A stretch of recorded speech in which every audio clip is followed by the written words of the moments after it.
Hi everyone, it's Nini. I'm reviewing Matthew Perry's book, Friends, Lovers, and the Big Terrible Thing. Matthew battled addiction his entire life and lost his battle in October 2023 at the age of 54. He said, "When I die, I want helping others to be the first thing that's mentioned. Addiction is far too powerful for anyone to defeat alone. But together, one day at a time, we can beat it down." My goal is to help honor Matthew's desire to help others. I hope this helps another addict out there not feel so alone, or helps someone who has a loved one dealing with addiction have more insight into the disease.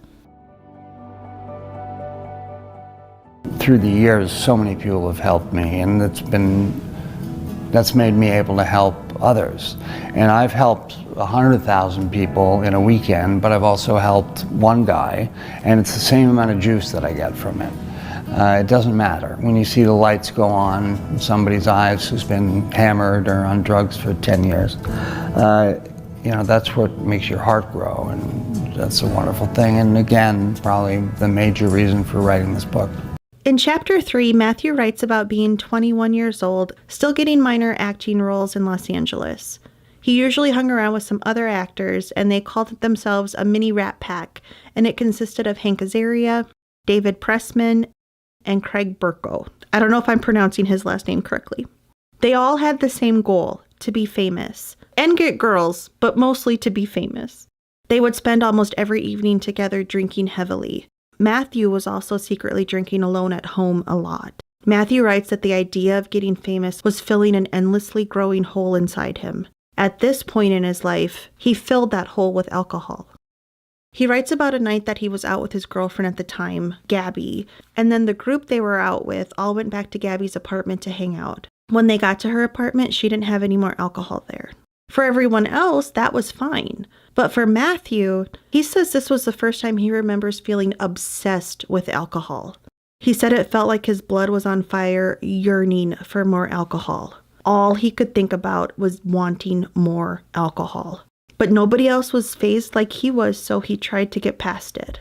They went to bed, and Matthew said he tossed and turned all night long, desperately wanting more alcohol.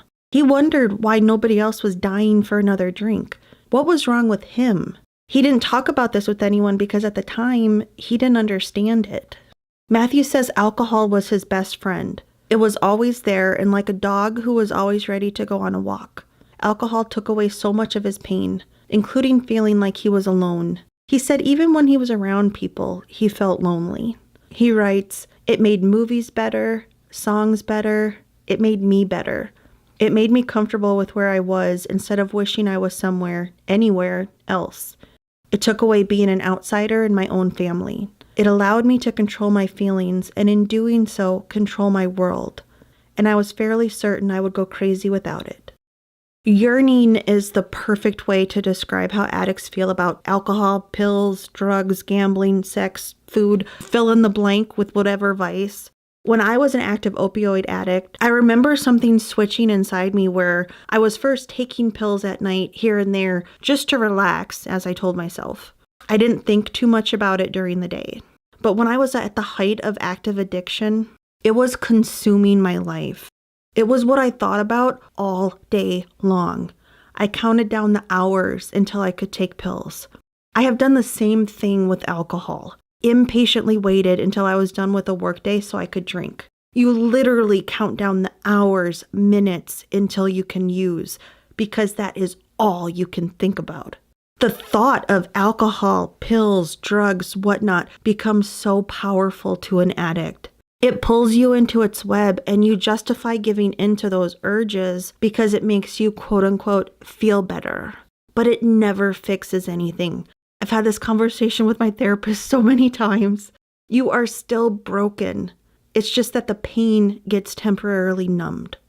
Back to Matthew's book, he writes about something he read in the big book years later where it said, "Drinkers think they are trying to escape, but really they are trying to overcome a mental disorder they didn't know they had."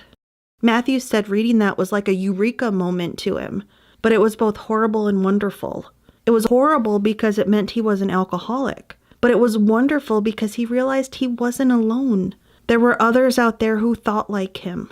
That's the main reason I wanted to review this book on my channel, because it's so helpful to listen to other people who are struggling with something that you are also struggling with. I said how that yearning to give in to your addiction is so powerful, but what's more powerful is knowing you are not alone. Matthew got a guest starring role on 90210. He also got his first starring role in a TV show called Second Chance, but that show was not a success. When he was 19, he got a role on a TV show called Sydney, where he played the brother of a private eye. That show only lasted 13 episodes, but it was pivotal for Matthew. It was how he met Craig Burko, again, still not sure if I'm pronouncing that correctly, and it was also how he met Valerie Bertinelli, who played the private eye. Matthew writes that he was madly in love with Valerie. He said she was stunning and had an adorable laugh. He said it made him feel 10 feet tall when he could make Valerie laugh. But she was married at the time to Eddie Van Halen. Matthew said he was 19 and living in a one-bedroom apartment, and she was married to the Eddie Van Halen, but he fantasized about her leaving Eddie for him. One night he went to Valerie and Eddie's house to hang out. Eventually, Eddie passed out from alcohol. Matthew thought this was his chance. He started making out with Valerie while Eddie Van Halen was passed out just feet from them. All they did was make out, and Matthew went home with what he described as a hard-on that would have propped up the Leaning Tower of Pisa. But Matthew said when they showed up for work on set the next day, Valerie acted like it was just a normal day and nothing had happened the night before. He quickly got the hint that nothing would ever develop between the two of them, and he was devastated. He spent many nights crying. I think we all know how that feels to be in love with somebody and it's not reciprocated. He was grateful when the show was canceled 4 weeks later so he wouldn't have to see Valerie anymore. He said Valerie had done nothing wrong, but it was hard to be around her and pretend everything was fine because it reminded him of being back in Canada when he had to do that with his mother. He writes about how the Canadian actor boy had mommy issues. Matthew says he spent his life being attracted to unavailable women, and he knows this is due to his relationship with his mother. His mother would captivate every room she entered. He remembers a time when he was 6 years old when they were in a ballroom and his mom entered the room. Everyone turned to look at her. All he wanted was for her to look at him, but she couldn't. I always have this image of this big ballroom and my mother walking in and taking all sort of the glory because she was beautiful and people just knew her. And I was like 5 feet behind her and all I wanted was for her to turn around and focus on me and like be with me. You took me and I want your company. I want you to help me. I'm a kid. Matthew writes about a kind of pattern he developed where he would make a woman laugh, then she would be interested in him sexually, sex would happen, and then reality would set in and he'd realize he didn't know these women at all. They were just available. He says he slept with so many women because he was trying to recreate his childhood. It seems like he wanted his mother to look at him and she couldn't. So he kept going after women who couldn't look at him, and he'd get them to look at him, but that still wasn't his mother looking at him, so it never satisfied that need in him. So he tried to get women to turn and look at him as often as humanly possible. He said around this time the thought popped into his head that he was drinking every night, but he'd get another drink and that thought would wash away. He said it was just him and vodka attempting and failing to fill that unaccompanied hole in him. During the TV pilot season of 1994, Matthew was 24 years old, and he writes that he was missing 50% of his auditions and feeling like no one was interested in him. His friend Craig Burko, however, was a hot item acting-wise. Matthew felt Craig was funnier than him and better looking. Drinking still occupied Matthew's life, and he writes that he was hungover half the time. His manager told him he had a great attitude, but casting directors were telling him that he looked like a mess. One day his manager called him and told him he was out of money, but he said luckily he had been cast in a pilot. It was a show called LAX 2194, and he said it almost stopped him from getting on Friends. This was a comedy set 200 years in the future and about baggage handlers at LAX. The travelers that would come through LAX were aliens. By the way, Griffith Park has the best picnic areas. Thank you. You are most insignificant. Matthew writes that the show was even worse than it sounds. But the pilot paid him $22,500. That was enough to get food and live off of for a time being. Matthew then read a script for a show called Friends Like Us, which was the hot read of the season. He called his agents and begged them to get him on the show, but they said he couldn't because he was attached to LAX 2194. Matthew was devastated because when he read the script for Friends Like Us, the part of Chandler had stood out to him. He said it was like someone had followed him around stealing his jokes and copying his mannerism and his world-weary yet witty view of life. He didn't think he could just play Chandler.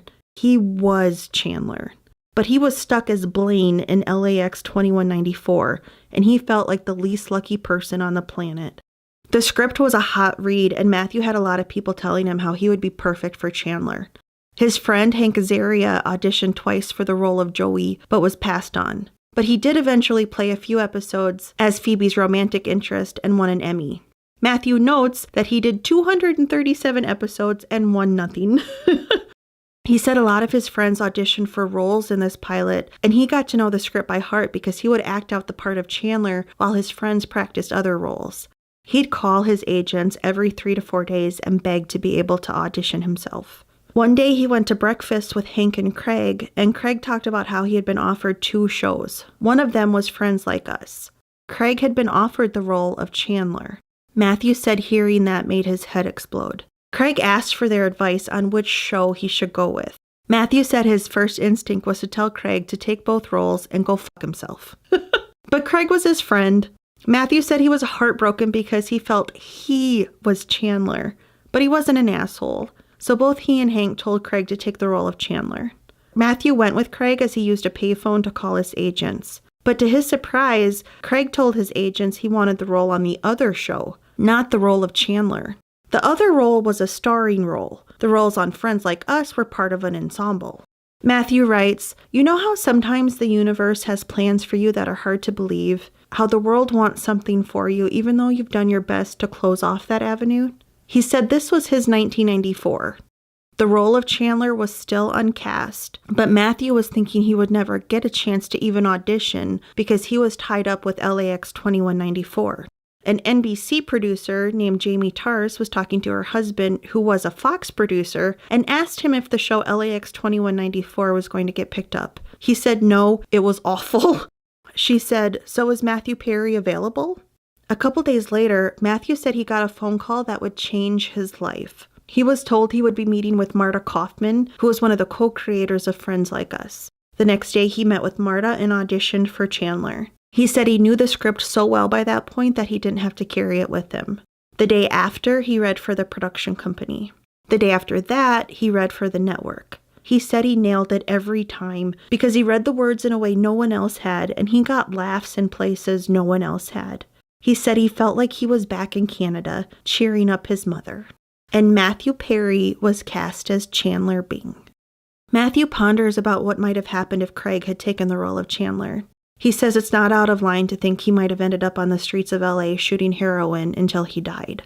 At this point, he talks a little about his later opioid addiction. Matthew writes that he never took heroin, but thinks he would have loved it. He said taking OxyContin was like replacing your blood with warm honey, and he imagines heroin would feel like you are honey. He loved opioids, but says something about the word heroin scared him, and he writes, "It is because of that fear that I am still alive today." That part's really hard to read, knowing now how Matthew did die. I don't think ketamine is necessarily classified as an opioid, but it was still a drug that killed him, and that desire to numb the pain. He writes about how there are 2 types of drug addicts, those that want to go up and those that want to go down. He says he was a downer guy and didn't understand people who did coke and wanted to be more present and more busy. That is exactly how I am. I never did hard drugs like heroin. I thank God every day that I never had access to heroin because I totally would have used it because I like the down feeling. Matthew says he wanted to melt into his couch and feel wonderful. He says in some ways, being on Friends probably helped his addiction not be as bad as it could have been because it was such a good and fun job. He writes, "When you are earning $1 million a week, you can't afford to have the 17th drink." He closes the chapter by writing about how 3 weeks before he got to audition for Friends, he was in his apartment reading about how Charlie Sheen was in trouble for something. He thought, why does he care? He's famous. And Matthew dropped to his knees, closed his eyes, and prayed, which he never did. He said, "God, you can do whatever you want to me. Just please make me famous." 3 weeks later, he got cast in Friends. He said the Almighty kept his side of the bargain, but had not forgotten the first part of the bargain. He says all these years later, he's certain he got famous so he wouldn't waste his entire life trying to be famous, because being famous is not the answer. But anyone who is not famous will never truly believe that. I thought it would fix everything, and, it didn't. I still wanted to drink every day. Alcoholism did not care that I was on Friends, and alcoholism did not care about any of that shit. Alcoholism wants you alone, it wants you sick, and then it wants to kill you. That's where I'll end the video for today. I hope you come back for my next video as I continue reviewing this book. Thank you so much for watching. I'll see you next time. Bye.